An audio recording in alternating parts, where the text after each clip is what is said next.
I do have to ask because I'm sure people will wonder, what is your cat's name? This is a very cat friendly Uh, channel, yeah, so people are so gonna. the little cat that you see strolling about and who's about to make a big jump from that table onto that dresser. Her name Oh, is Susan Sontag, actually, like the film critic, and she is my I don't know, live companion. Not really live companion, but my sort of my I don't know, you know one what? of my greatest friends, definitely.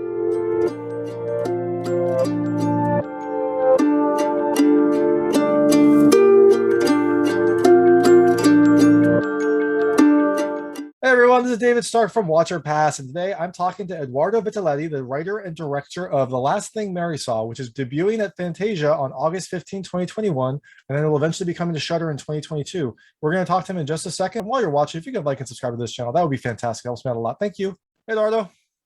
Hey, how's it going? It's going well. How are you? Doing great. Sorry, I'm just still setting up a screen and whatnot. Doing great. Doing great. Let's I expected more candles, maybe like a little bit yeah, I mean, there's a lot of books, so I'll appreciate that, but I expected maybe more candles, maybe like a Quaker hat or something on you, but Um, it works. I'm keeping them. I have like one like little box where I keep all of that, and typically every night after 7 p.m. this is all come out, and I dress up in the fashion of my movie. Yes. Oof, yeah, the movie is it is dripping with style. I'm amazed that you were able to create like such a, I don't know, realistic. I don't know what the right word is, but it looks like accurate, like stylized, but very accurate to what life must have been Thank like you. in 1843. No, thank you. I mean that I will say this very honestly. That is typically the compliment that I revel in the most. So thank you so much. And so the movie is The Last Thing Mary Saw. It's debuting at Fangoria in a few days, I think. Fantasia, yes. Fantasia, sorry, Fantasia. Fantasia. No, no, it's okay. In a few days. Yep, Um, on Sunday. and then so I guess after that debut, is there a release schedule for it? Is it gonna run some more festival circuits? What's the end goal of this film? So, I mean, a couple of things, I guess. First of all, we are going to have our UK premiere on August 28th at Fright Fest. And actually, about somewhere around an hour ago, we announced on Variety that we are partnering with Shudder, actually, on the release of the movie. There we So go. that's slated for sometime in 2022. We just had a press release an hour ago, and we're super super excited about it. Breaking news! Breaking news! More or less, yeah. Yeah. This feels like a good movie for Shudder. It feels like the Yeah, right kind of move. So that's awesome. That's fantastic news. yeah. Thank you. So I guess the first question, you wrote this film as well. Where did you come up with this story? Did you take like a tour of Salem, Massachusetts, or where did this story come to be?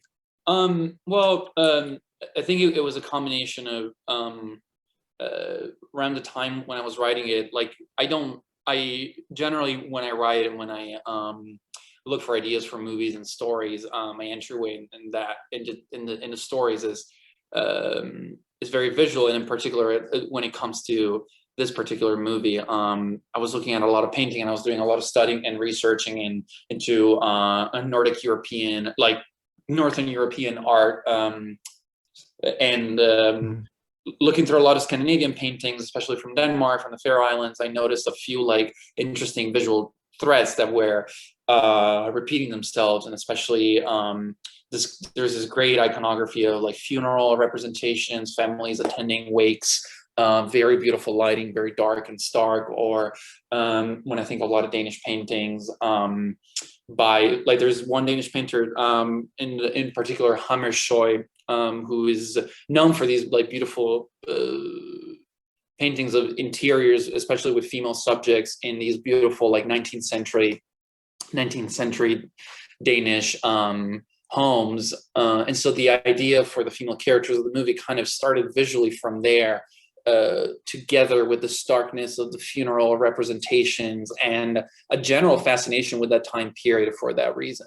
And then, of course, as the bulk of the story, kind of the antagonistic forces of the movie and the characters of the family, like having grown up Catholic, a lot of like the things that I've lived around as far as my community and my town, the kind of strict like religiousness that as I grew up, I kind of started to come to terms with, definitely inspire some of the frustrations that are embedded in the journey of my main characters. So it was a combination of that. A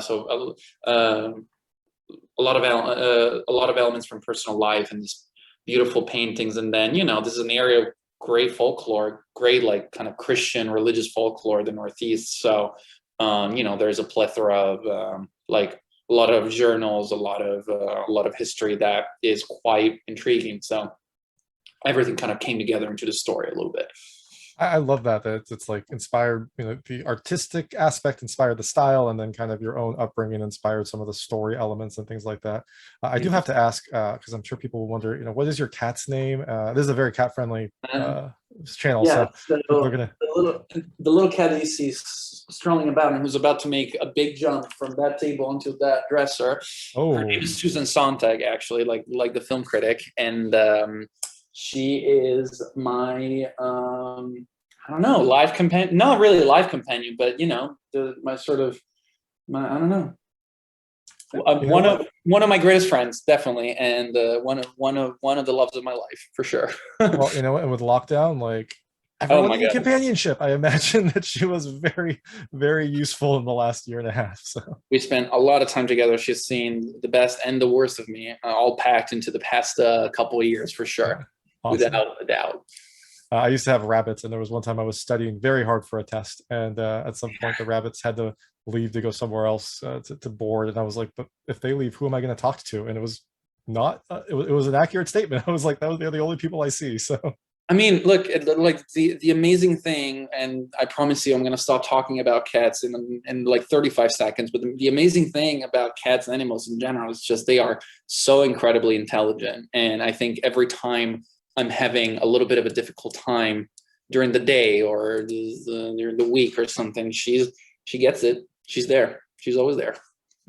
Although a distinct lack of cats in your movie, so a little bit, yeah. Interesting. A little bit. Well, because there are a lot of things in my movie.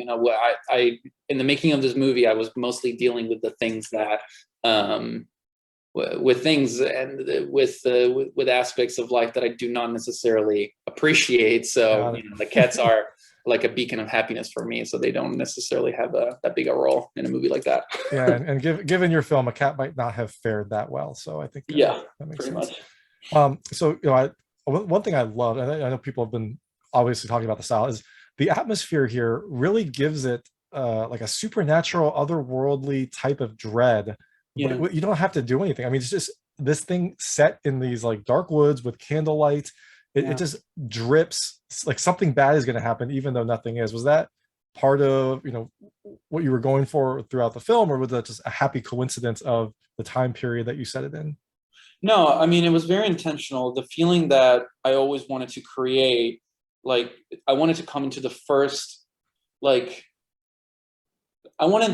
shocking moment of supernatural to not be the kind of thing that, yes, it's shocking because of the way that it looks, but I wanted it to feel like, oh, okay, I've seen this coming, and it's something that comes with the style in which we shot it, but the atmosphere that you are talking about, it's a combination of the visual style, the performance, but also a lot of it with the sound. And like I always wanted to feel like I'm hearing the house, like it is as it shakes with the wind and everything. So I've always wanted that kind of bedrock to create the feeling of something bad, something crazy, something just other than normal is brewing and is going to happen, is about to happen. Actually, any time I've watched that I've gotten a chance to watch my movie in person with someone sitting beside me, that's generally the reaction that I get, when something like the first instance of supernatural, when it actually appears in the movie, the feeling is one of shock, but also of, I just knew it. And that was, it's always very, I'm always very happy to hear that, because it was definitely intentional. And I'm glad that you mentioned the sound, because one thing that was is really striking about this film is I think the lack of sound. Like Mhm. it is such a quiet film because of the setting and everything makes sense. And then when you hear these like loud sounds, like there's a gun click that is striking, or if there's a gunshot that even Yeah. affects you even more. I mean, I think that was such a great use of sound by not having much, which is an interesting thing to say, but I think it's kind of sets this perfectly. Yeah, my sound team and I were very, we all agreed based on the type of story that we were trying to tell that, we wanted to create tension by stripping a lot of things away, right? Because I think there's something about, familiar sounds, and sometimes, my movie has a lot of music, but there are entire sections where I specifically did not want music to be in the movie, because I think by stripping things away, you're creating this feeling of, if you can hear a pin drop, then nobody should drop it. Like, then nobody should move and everybody should be still. And I think taking so many things out and putting the accent on the silverware moving and the chair Mhm. creaking and falling down, and and the rustling of the clothes, it just it brings me into the story more. And I think it's a combination of stripping things away and adding just that little bit that makes you feel like nobody should talk.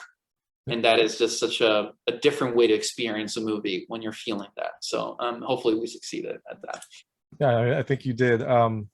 Another thing I noticed is like this is a very specific type of film. Like it's gonna, it, this is not an insult, but this is not gonna have like mainstream appeal. This is going to appeal Right. to very specific, interested people. I guess how did you go about getting this made? Because if I was trying to picture this without having the beautiful style and the music, Yeah. the sound effects and the overall setting, like it might be tough to sell someone on this story because you kind of have to see it to believe it. So how did you kind of go about making this film and realizing your vision? Well, uh, that's true, and like, just the general point that you're making, I think um, it's a combination of a few factors. Like, thankfully, recently, I think that the general appetite for a certain type of horror movies, I think we're finally kind of accepting like the beauty of the genre as a bigger umbrella, where horror doesn't mean that it has to scare you out of your seat. That it has to freak you out in that kind of like jump scary type of way, which I love a lot of movies that do that, actually. But the fact is that the term horror and the genre horror movie, it's a bigger umbrella. And I think there's something so scary about feeling unnerved, and like the grotesque and the darkness and the like, some of the like more neurotic characters in the movie. So I think I'm stepping into a time in this industry where I think that type of horror movie, there's more of an appetite for it. So I was definitely lucky, as far as that.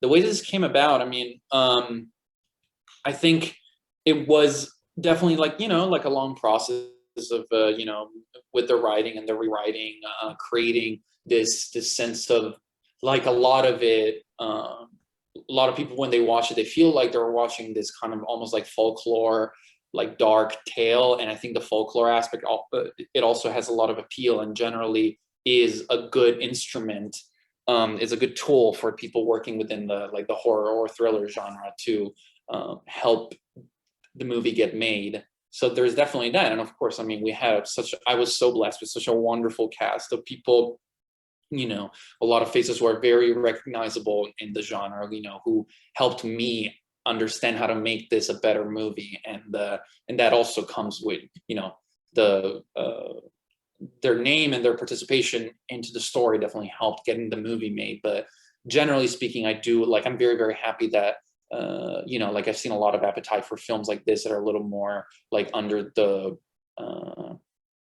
I don't know, like maybe under the radar, like that don't necessarily rely on scaring you out of surprise, um, but that can also be good, in their own very specific and unique way. And I think so. All those things combined kind of helped us get it made.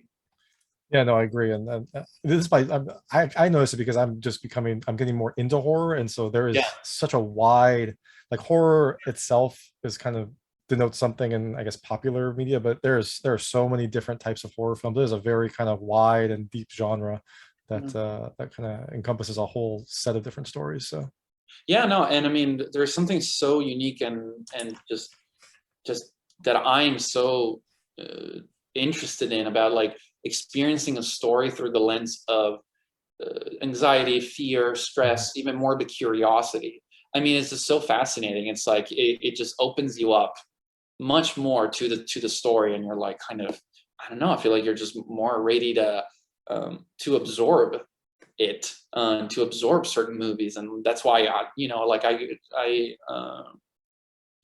always try to make movies that I myself would like to watch. And I think this like the lens of horror is just so, I don't know, it just humbles you because it just like brings down your barriers, and it's really fun. yeah, no, definitely, and it lets you kind of to your point that you mentioned earlier about the supernatural. People might come into this and think, oh, this is going to be this kind of story. I mean, I definitely did. I kind of saw the setting. I was like, okay, so this is kind of where I think it's going to go, and the movie will surprise you because of some of the angles it takes, which is a nice way to kind of, I don't know, hook people, like hook Yeah. them first and then kind of lead them along the way. So Yeah, no, I mean, it's nice to like, I do like to know what kind of experience I'm in for generally when I'm watching a movie, but at the same time I do like that experience to shift and change as the movie progresses, because I think, you know, I always like to learn something from anything that I read or watch, and that particular thing doesn't have to be anything specific, but the the fact that some movies are able to surprise me, and because the angle shifts, it's just, I don't know, I feel like I'm just taken on this ride, and I like to be on it much more like that.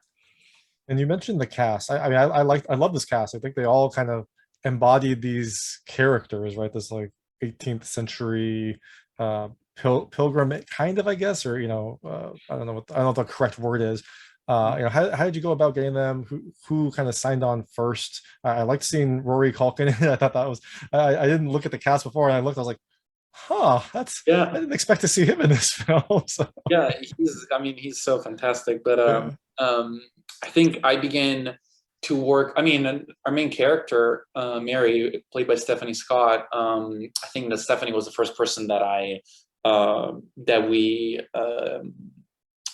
we worked with. So we cast her, and then it was very important for me to be able to understand who my two main characters were going to be, because their chemistry and their partnership, their camaraderie is really what helps.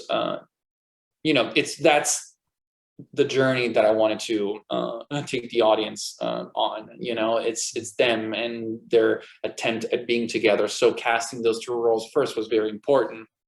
And so after I began to work with Stefanie, then I think almost immediately we had the idea of reaching out to Isabelle, because I mean, I think she's a terrific actor as well, but also I kind of knew that they had a rapport before the movie. They knew each other. They were friends, and I think part of it, like being able to build that chemistry in such a short time, because you don't have a lot of time to shoot these types of movies. It typically comes a little easier if you have actors who are already familiar with each other. And I think she is such a fantastic actor as well, and that kind of that friendship, or that the fact that they knew each other before the film was definitely instrumental and very, very helpful in building their chemistry. And they were so terrific. I mean, such a great presence on set, amazing performances. As far as Rory, I think, that was probably the third role that we filled. And I think I mean, I had seen him in quite a few movies, kind of scattered here and there. And he's one of those like scene stealers. This Yes, he really is. very magnetic presence. And it's funny because in the story he comes in like somewhere, I think around like a little past half, like not right from the beginning. I don't want to say too much, but he's not in the story right from the beginning. And it's funny because it kind of mirrored the experience of how he worked on the movie with us, because I think we got to work together for a few days, and like towards the end of the shoot, and so he came into this machine that had been running for a little bit, and he rocked it, you know, in a very it just in a new way, in a very nice way. And I think I mean, I certainly benefited a lot from that. And all the actors that he was playing against also benefited a lot from that. I mean, he's just I like to describe him as like, you know, someone who's going to surprise, like no matter how like quaint or quiet like the scenes that you try to put him in can be, he just finds a way to surprise you. Which is something that I knew very well about Stefanie and Isabelle as well. It's just that him having come home, having joined the set a little later was just such a, I don't know, I feel like we all felt that little bit of like a buzz of energy. So it was really fun too with him. Yeah. That's great that he kind of, yeah, like you said, he came in towards the end, but was helped kind of energize. Because I know indie films can be a draining experience because of, you know, limited budget, limited time. Everyone's kind of hoping that everything comes together. So that's awesome news. One thing I really loved is the bread making scene. Was that an actual loaf of bread that they baked? Was that like a working oven and like a working loaf, or was that all movie magic? It was magic. It was, some of it was movie magic. I don't want to say exactly which part specifically was movie magic. I definitely do not want to take the magic out of it, but you know, the bread making, like I became kind of, there's always little things when you're making a movie of this type, like you get, as a writer and as a director, you get kind of strangely obsessed about very specific things, and you go down some certain rabbit holes that that just you can't quite explain. But like just the bread making, I mean, at that time period, when you think of bread, like bread was the main, you know, was one of the like very few like foods that people would be able to eat, and it was, you know, just like a very it was a protein, you know, that was very frequent and everything. And so I got into this whole like, okay, the bread making has to be done a certain way. Like I gave it a lot of close-ups and everything, and it just, I don't know, it just became like a nice little obsession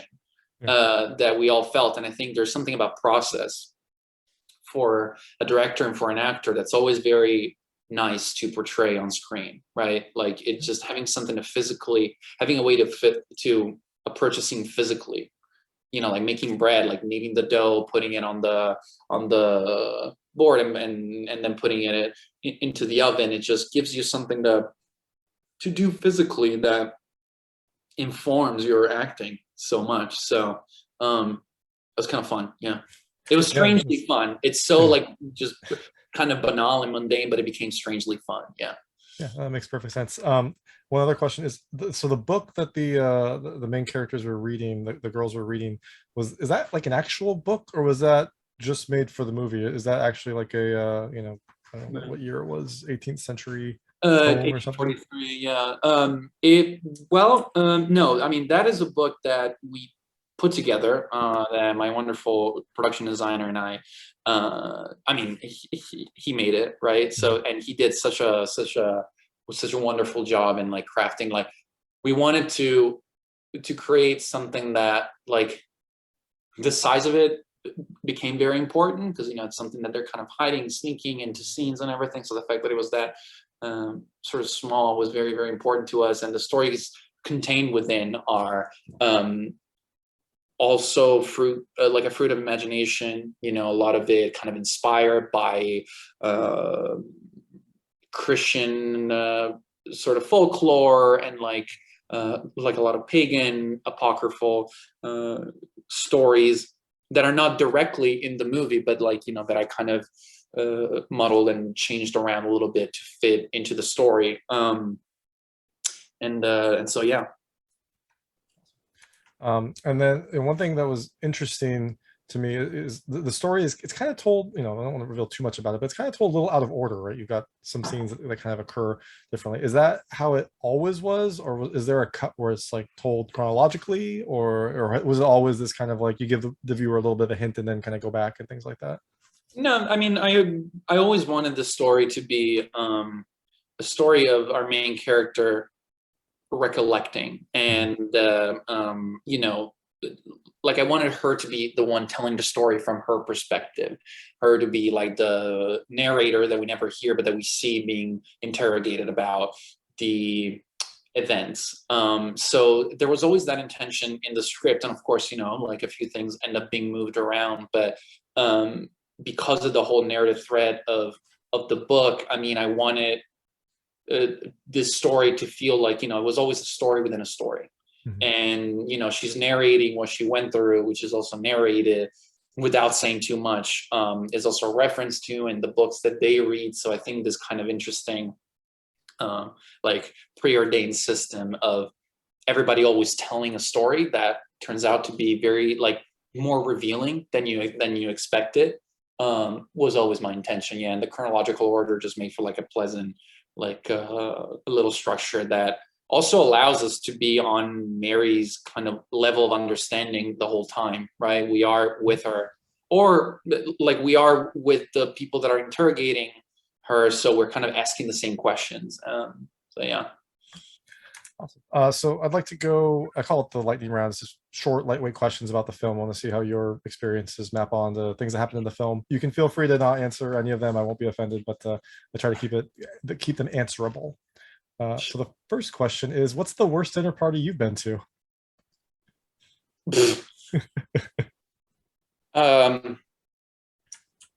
Damn, I mean, I'm from Italy, so I was blessed with a lot of mostly very good dinners in my life. So I will say that, but I don't know. I can't really put my finger on one specifically.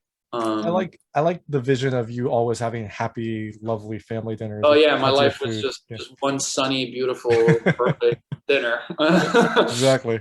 So does your own family have like a matriarch like this family did, like some sort of Oh, head of the house or head of the I family? mean, no, nothing that has anything remotely to do with the matriarchal character that I portrayed in the movie. I love my family very, very much, I like and the disclaimer here. It's perfect. absolutely no, I love my family very, very much, and they're not in any way similar to this particular family. I think there are a lot of people that surrounded me in my growing up that could be similar to those to those people in the movie, but definitely not my family. My country tends to have a very matriarchal structure. So that maybe seeped into the inspiration for the movie for sure. But yeah.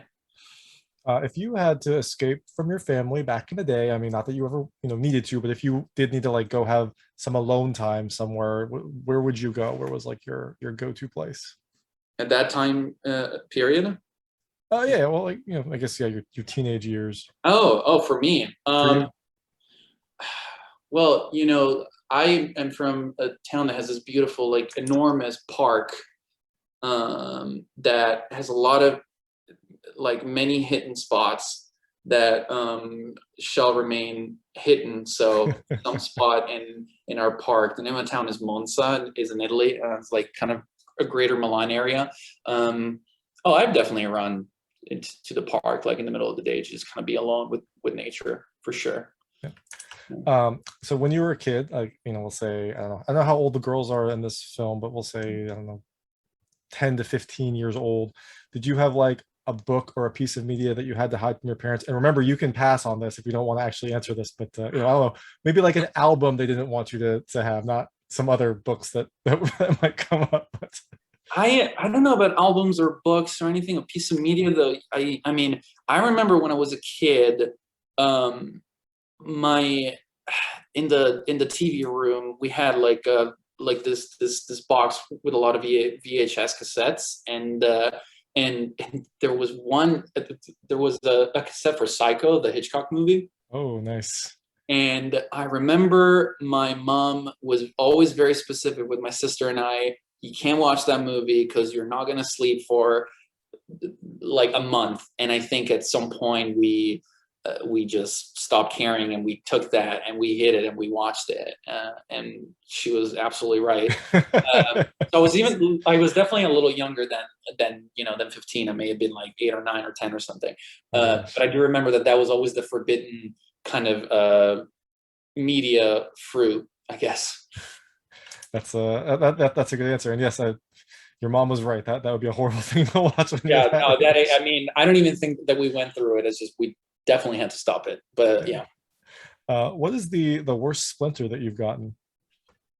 Oh boy, I just got one the other Oh day. It was no. terrifying, actually. I tend to be, I don't know, like I cook a lot and everything, and sometimes I just cut just my fingers inadvertently. And the other day I was actually working the other day, and I was at this desk, and sometimes, when I'm writing and I'm thinking, I fidget a lot, and there was this just abnormally large splinter that got into my left index finger. That was pretty annoying. Yeah, not Well, I great. assume you addressed it quickly and didn't try to pretend like it didn't happen. So And I just ran away and I hid away and pretended that was just wrapped it up. yeah, um, do you drink tea? much less now. Okay. And Uh, I will say that because I don't want to spoil too much about the movie. But actually, okay, fine. Like during the edit, my editor and I mean, we edited this movie in the heart of the pandemic, and so we're spending a lot of time essentially locked inside a space together. And at some point during the day, he would always make this. He would always brew some of this like berry, like purple berry tea, and to almost, I don't know, as like a celebration of the everyday work that we were doing on the movie. And can't say that I can drink it anymore because the process of editing a movie tends to be a little painful. So yeah, not anymore, not much more. and it's such a special experience, right? You want to leave that with that experience. Yeah, Yeah. exactly. And the last question is, so with the whole making sourdough bread or making loaves of bread during the pandemic, did you do that? Did you have any like special loaves of bread that you made in the last year and a half?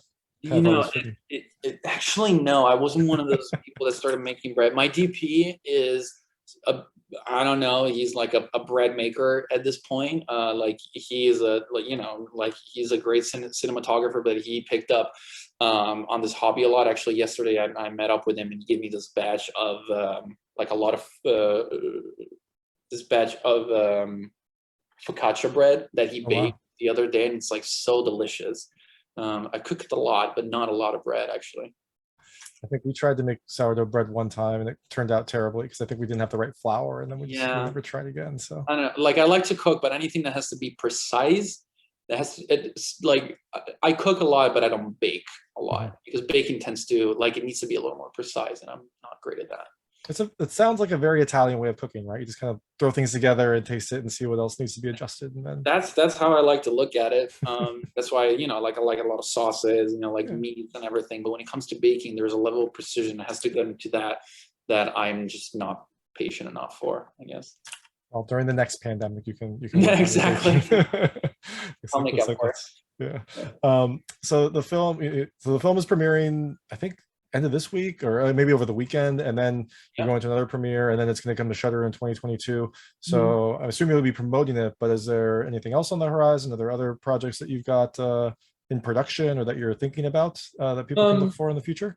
we there are a few things in the works. I'm definitely gonna stay uh inside the like the folklore kind of dark genre space in the future, and hopefully soon enough we'll be able to talk about like maybe one a specific movie with more clarity, but not things specific that I can talk about right now. But yeah, we're premiering this Sunday night at Fantasia, and then on August 28th at Fright Fest, and we will see where after that. I'm sure that we'll get some more chances to screen the movie between now and 2022. But yeah. And it's just great to hear that like festivals are happening. I know that some of them are virtual and whatnot, but it's Yeah. great to hear that like festivals are happening, indie films are getting out there and getting before people because it Yeah. was an No, interesting and year. I mean, look, I've got a lot of friends who never attended a festival and now are attending festivals because they can do it virtually. So there's definitely uh, there's a lot of silver lining Mhm. in this hybrid experience that we're all living through. Awesome. Well, thanks so much for your time. This is I'm going to butcher this.